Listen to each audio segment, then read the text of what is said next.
परमेश्वर की स्तुति, महिमा और धन्यवाद हो। परमेश्वर आपको वचन के द्वारा आशीष दे। यीशु के नाम से आमीन। मत्ती अध्याय 23। शास्त्रियों और फरीसियों से सावधान। तब यीशु ने भीड़ से और अपने चेलों से कहा, शास्त्री और फरीसी मूसा की गद्दी पर बैठे हैं, इसलिए वे तुमसे जो कुछ कहें वह करना और मानना, परंतु उनके से काम मत करना, क्योंकि वे कहते तो हैं पर करते नहीं। वे एक ऐसे भारी बोझ को जिसको उठाना कठिन है बांधकर उन्हें मनुष्यों के कंधों पर रखते हैं, परंतु स्वयं उसे अपनी उंगली से भी सरकाना नहीं चाहते। वे अपने सब काम लोगों को दिखाने के लिए करते हैं। वे अपने ताबीजों को चौड़ा करते और अपने वस्त्रों की कोराएं बढ़ाते हैं। भोज में मुख्य मुख्य स्थान और सभा में मुख्य मुख्य आसन, बाजारों में नमस्कार और मनुष्य में रब्बी कहलाना उन्हें भाता है। परंतु तुम रब्बी न कहलाना, क्योंकि तुम्हारा एक ही गुरु है और तुम सब भाई हो। पृथ्वी पर किसी को अपना पिता न कहना, क्योंकि तुम्हारा एक ही पिता है जो स्वर्ग में है। और स्वामी भी न कहलाना, क्योंकि तुम्हारा एक ही स्वामी है, अर्थात मसीह। जो तुम में बड़ा हो वह तुम्हारा सेवक बने। जो कोई अपने आप को बड़ा बनाएगा वह छोटा किया जाएगा, और जो कोई अपने आप को छोटा बनाएगा वह बड़ा किया जाएगा। शास्त्रियों और फरीसियों के पाखंड की भर्त्सना। हे कपटी शास्त्रियों और फरीसियों, तुम पर हाय! तुम मनुष्यों के लिए स्वर्ग के राज्य का द्वार बंद करते हो, न तो स्वयं ही उसमें प्रवेश करते हो और न उसमें प्रवेश करने वालों को प्रवेश करने देते हो। हे कपटी शास्त्रियों और फरीसियों, तुम पर हाय! तुम विधवाओं के घरों को खा जाते हो और दिखाने के लिए बड़ी देर तक प्रार्थना करते रहते हो, इसलिए तुम्हें अधिक दंड मिलेगा। हे कपटी शास्त्रियों और फरीसियों, तुम पर हाय! तुम एक जन को अपने मत में लाने के लिए सारे जल और थल में फिरते हो, और जब वह मत में आ जाता है तो उसे अपने से दूना नारकीय बना देते हो। हे अंधे अगुवो, तुम पर हाय! जो कहते हो कि यदि कोई मंदिर की शपथ खाए तो कुछ नहीं, परंतु यदि कोई मंदिर के सोने की सौगंध खाए तो उससे बंध जाएगा। हे मूर्खों और अंधों, कौन बड़ा है, सोना या वह मंदिर जिससे सोना पवित्र होता है? फिर कहते हो कि यदि कोई वेदी की शपथ खाए तो कुछ नहीं, परंतु जो भेंट उस पर है, यदि कोई उसकी शपथ खाए तो बंध जाएगा।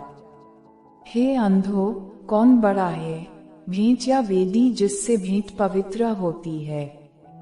इसलिए जो वेदी की शपथ खाता है वह उसकी और जो कुछ उस पर है उसकी भी शपथ खाता है। जो मंदिर की शपथ खाता है वह उसकी और उसमें रहने वाले की भी शपथ खाता है। जो स्वर्ग की शपथ खाता है वह परमेश्वर के सिंहासन की और उस पर बैठने वाले की भी शपथ खाता है। हे कपटी शास्त्रियों और फरीसियों, तुम पर हाय! तुम पुदीने और सौंफ और जीरे का 10वां अंश तो देते हो, परंतु तुमने व्यवस्था की गंभीर बातों को अर्थात न्याय और दया और विश्वास को छोड़ दिया है। चाहिए था कि इन्हें भी करते रहते और उन्हें भी न छोड़ते। हे अंधे अगुवो, तुम मच्छर को तो छान डालते हो, परंतु ऊंट को निगल जाते हो। हे कपटी शास्त्रियों और फरीसियों, तुम पर हाय! तुम कटोरे और थाली को ऊपर ऊपर से तो मांजते हो, परंतु वे भीतर अंधेर और असंयम से भरे हुए हैं। हे अंधे फरीसी, पहले कटोरे और थाली को भीतर से मांज कि वे बाहर से भी स्वच्छ हों। हे कपटी शास्त्रियों और फरीसियों, तुम पर हाय! तुम चूना फिरी हुई कब्रों के समान हो, जो ऊपर से तो सुंदर दिखाई देती हैं, परंतु भीतर मुर्दों की हड्डियों और सब प्रकार की मलिनता से भरी हैं। इसी रीति से तुम भी ऊपर से मनुष्यों को धर्मी दिखाई देते हो, परंतु भीतर कपट और अधर्म से भरे हुए हो। शास्त्रियों और फरीसियों पर दंड की भविष्यवाणी। हे कपटी शास्त्रियों और फरीसियों, तुम पर हाय! तुम भविष्यद्वक्ताओं की कब्रें संवारते और धर्मियों की कब्रें बनाते हो, और कहते हो, यदि हम अपने बापदादों के दिनों में होते तो भविष्यद्वक्ताओं की हत्या में उनके साझी न होते। इससे तो तुम अपने पर आप ही गवाही देते हो कि तुम भविष्यद्वक्ताओं के हत्यारों की संतान हो। अतः तुम अपने बापदादों के पाप का घड़ा पूरी तरह भर दो। हे सांपों, हे करैतों के बच्चों, तुम नरक के दंड से कैसे बचोगे? इसलिए देखो, मैं तुम्हारे पास भविष्यद्वक्ताओं और बुद्धिमानों और शास्त्रियों को भेजता हूँ, और तुम उनमें से कुछ को मार डालोगे और क्रूस पर चढ़ाओगे, और कुछ को अपने आराधनालयों में कोड़े मारोगे, और एक नगर से दूसरे नगर में खदेड़ते फिरोगे, जिससे धर्मी हाबिल से लेकर बिरिक्याह के पुत्र जकर्याह तक, जिसे तुमने मंदिर और वेदी के बीच में मार डाला था, जितने धर्मियों का लहू पृथ्वी पर बहाया गया है, वह सब तुम्हारे सिर पर पड़ेगा। मैं तुमसे सच कहता हूँ, ये सब बातें इस समय के लोगों पर आ पड़ेंगी। यरूशलेम के लिए विलाप। हे यरूशलेम, हे यरूशलेम, तू भविष्यद्वक्ताओं को मार डालता है, और जो तेरे पास भेजे गए उन पर पथराव करता है। कितनी ही बार मैंने चाहा कि जैसे मुर्गी अपने बच्चों को अपने पंखों के नीचे इकट्ठा करती है, वैसे ही मैं भी तेरे बालकों को इकट्ठा कर लूं, परंतु तुमने न चाहा। देखो, तुम्हारा घर तुम्हारे लिए उजाड़ छोड़ा जाता है, क्योंकि मैं तुमसे कहता हूँ कि अब से जब तक तुम न कहोगे, धन्य है वह जो प्रभु के नाम से आता है, तब तक तुम मुझे फिर कभी न देखोगे। मत्ती अध्याय 24। मंदिर के विनाश की भविष्यवाणी। जब यीशु मंदिर से निकलकर जा रहा था, तो उसके चेले उसको मंदिर की रचना दिखाने के लिए उसके पास आए। उसने उनसे कहा, तुम यह सब देख रहे हो न? मैं तुमसे सच कहता हूँ, यहाँ पत्थर पर पत्थर भी न छूटेगा जो ढाया न जाएगा। संकट और क्लेश। जब वह जैतून पहाड़ पर बैठा था, तो चेलों ने एकांत में उसके पास आकर कहा, हमें बता कि ये बातें कब होंगी? तेरे आने का और जगत के अंत का क्या चिन्ह होगा? यीशु ने उनको उत्तर दिया, सावधान रहो, कोई तुम्हें न भरमाने पाए, क्योंकि बहुत से ऐसे होंगे जो मेरे नाम से आकर कहेंगे, मैं मसीह हूँ, और बहुतों को भरमाएंगे। तुम लड़ाइयों और लड़ाइयों की चर्चा सुनोगे, तो घबरा न जाना, क्योंकि इनका होना अवश्य है, परंतु उस समय अंत न होगा। क्योंकि जाति पर जाति और राज्य पर राज्य चढ़ाई करेगा, और जगह जगह अकाल पड़ेंगे और भूकंप होंगे। ये सब बातें पीड़ाओं का आरंभ होंगी। तब वे क्लेश देने के लिए तुम्हें पकड़वाएंगे और तुम्हें मार डालेंगे, और मेरे नाम के कारण सब जातियों के लोग तुमसे बैर रखेंगे। तब बहुत से ठोकर खाएंगे और एक दूसरे को पकड़वाएंगे और एक दूसरे से बैर रखेंगे। बहुत से झूठे भविष्यद्वक्ता उठ खड़े होंगे और बहुतों को भरमाएंगे। अधर्म के बढ़ने से बहुतों का प्रेम ठंडा पड़ जाएगा, परंतु जो अंत तक धीरज धरे रहेगा, उसी का उद्धार होगा। और राज्य का यह सुसमाचार सारे जगत में प्रचार किया जाएगा, कि सब जातियों पर गवाही हो, तब अंत आ जाएगा। महासंकट का आरंभ। इसलिए जब तुम उस उजाड़ने वाली घृणित वस्तु को, जिसकी चर्चा दानियेल भविष्यद्वक्ता के द्वारा हुई थी, पवित्र स्थान में खड़ी हुई देखो, जो पड़े, वह समझे तब जो यहूदिया में हो वे पहाड़ों पर भाग जाएं। जो छत पर हो वह अपने घर में से सामान लेने को न उतरे, और जो खेत में हो वह अपना कपड़ा लेने को पीछे न लौटे। उन दिनों में जो गर्भवती और दूध पिलाती होंगी उनके लिए हाय हाय। प्रार्थना किया करो कि तुम्हें जाड़े में या सबत के दिन भागना न पड़े, क्योंकि उस समय ऐसा भारी क्लेश होगा जैसा जगत के आरंभ से न अब तक हुआ और न कभी होगा।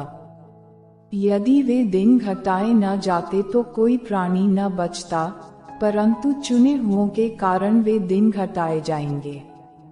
उस समय यदि कोई तुमसे कहे देखो मसीह यहाँ है या वहाँ है, तो विश्वास न करना, क्योंकि झूठे मसीह और झूठे भविष्यद्वक्ता उठ खड़े होंगे और बड़े चिन्ह और अद्भुत काम दिखाएंगे कि यदि हो सके तो चुने हुओं को भी भरमा दे। देखो मैंने पहले से तुमसे यह सब कुछ कह दिया है।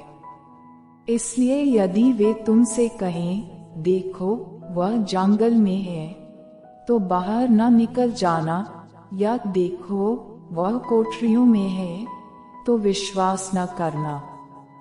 क्योंकि जैसे बिजली पूर्व से निकलकर पश्चिम तक चमकती है, वैसे ही मनुष्य के पुत्र का भी आना होगा।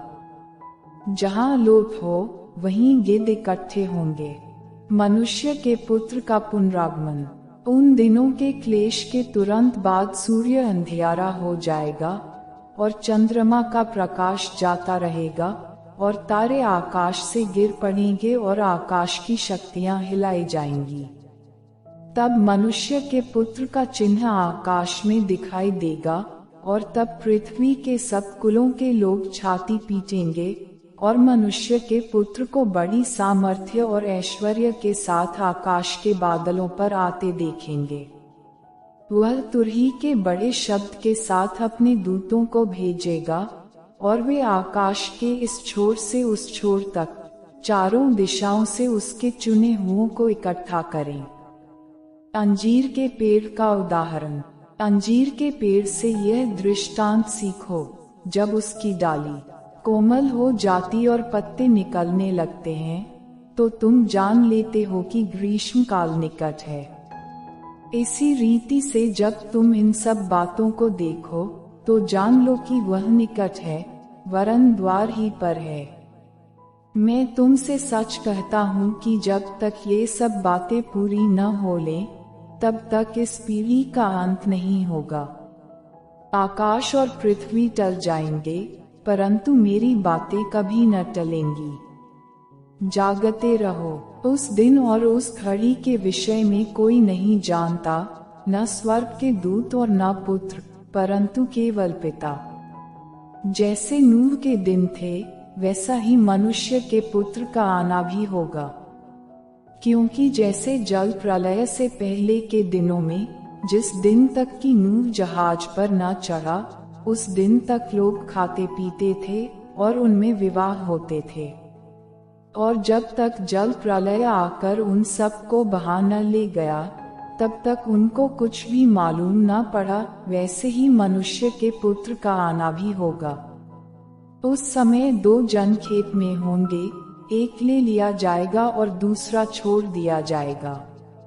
दो स्त्रियां चक्की पीसती रहेंगी, एक ले ली जाएगी और दूसरी छोड़ दी जाएगी। इसलिए जागते रहो, क्योंकि तुम नहीं जानते कि तुम्हारा प्रभु किस दिन आएगा। परंतु यह जान लो कि यदि घर का स्वामी जानता होता कि चोर किस पहर आएगा, तो जागता रहता और अपने घर में सेंध लगने न देता। इसलिए तुम भी तैयार रहो, क्योंकि जिस घड़ी के विषय में तुम सोचते भी नहीं हो, उसी घड़ी मनुष्य का पुत्र आ जाएगा। विश्वासयोग्य दास और दृष्ट दास। अतः वह विश्वासयोग्य और बुद्धिमान दास कौन है, जिसे स्वामी ने अपने नौकर चाकरों पर सरदार ठहराया कि समय पर उन्हें भोजन दे। धन्य है वह दास जिसे उसका स्वामी आकर ऐसा ही करते पाए। मैं तुमसे सच कहता हूँ, वह उसे अपनी सारी संपत्ति पर अधिकारी ठहराएगा। परंतु यदि वह दुष्ट दास सोचने लगे कि मेरे स्वामी के आने में देर है, और अपने साथी दासों को पीटने लगे और पियक्कड़ों के साथ खाए पिए, तो उस दास का स्वामी ऐसे दिन आएगा जब वह उसकी बाट न जोहता हो, और ऐसी घड़ी जिसे वह न जानता हो, तब वह उसे भारी ताड़ना देगा और उसका भाग कपटियों के साथ ठहराएगा। वहाँ रोना और दांत पीसना होगा।